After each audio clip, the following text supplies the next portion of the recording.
because we're going to show you something. If you're here for the top tier party, we showed this, but we show it again, and I'll show it till the cows come home, because this is the only ship that gets what you're about to see. And we created a live action robo show called Oceanides, and we kept it in our back pocket until this ship came out. So you're literally amongst the first 1,000 people to ever see this in the entire world. And there's a little documentary that they made about it to help you understand the whole making of the water tank that the divers go in. So check this out, this is cool, and then we'll introduce it just in a second.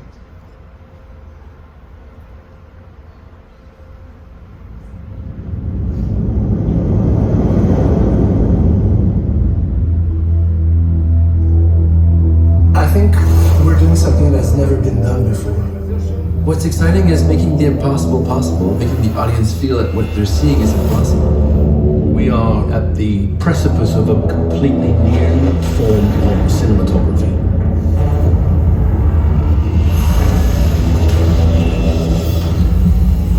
People liken Royal Caribbean to being the Las Vegas of the oceans. We now have 50 venues on 26 ships, 134 productions, 1,500 cast members, 600 musicians.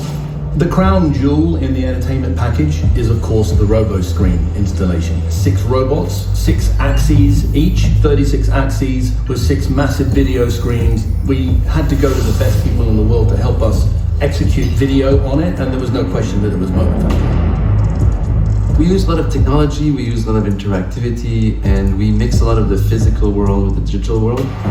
We create new types of entertainment to bring people together for We, over the years, have created 12 vignettes, but only one of them was live action, and that's the famous dance in a box. We came up with the idea of putting a dancer in a green box and rotating it, and then recreating those movements on the robo screens.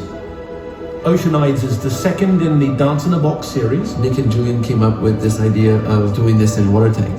Imagine water tanks rotating. I'm like, okay, I'm your man. It's very technically complex, very technically difficult, it's very dangerous. People have built water tanks before. I'm pretty sure it's the first time that someone builds a rotating tank. It's heavy engineering, not only to be able to rotate this thing with the weight of the water and the pressure, but also to come up with security features for the performers to be safe, because this thing gets sealed. They're basically trapped in there. We've got 4x4x7, which is quite small for a synchronized swimmer. We're used to having a lot of space. We're used to being able to move back and forth.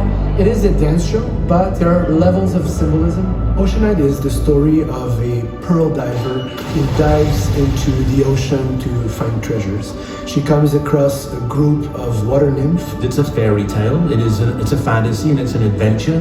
The perspective shifts and the illusion of depth are key principles in Oceanides. Ryan Marshall, who did all the pre-visualization, calculating the camera movement to achieve the movement that will create the perspective that we need. There's a limitation of these physical screens driving a limited movement of another physical thing, and it's the toughest challenge to find where those two worlds intersect. We're actually synchronizing the rotation of the tank with the movement of the physical screens, the movement of the cameras with the movements of the screens as well.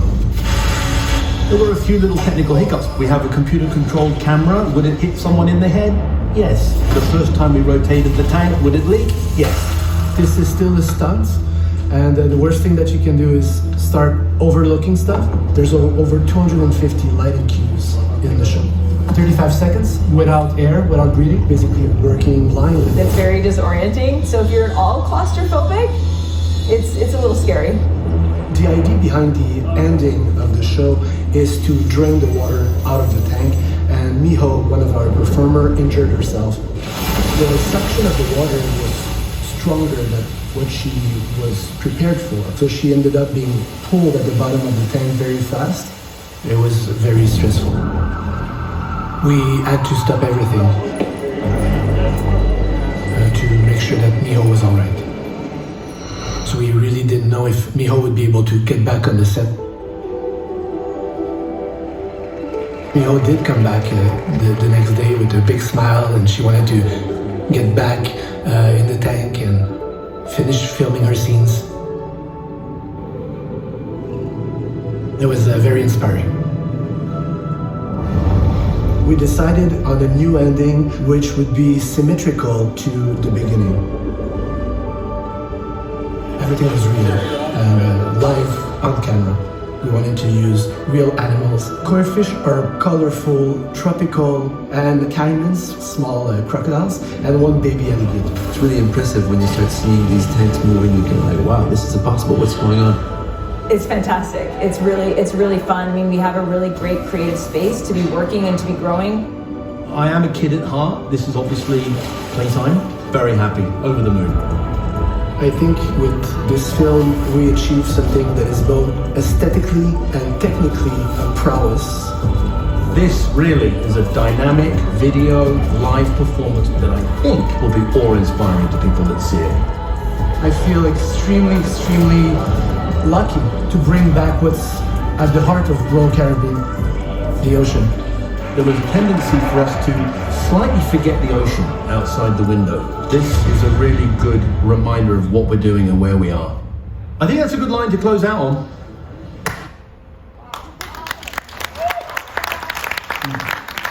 Well, now you're going to get a chance to see it.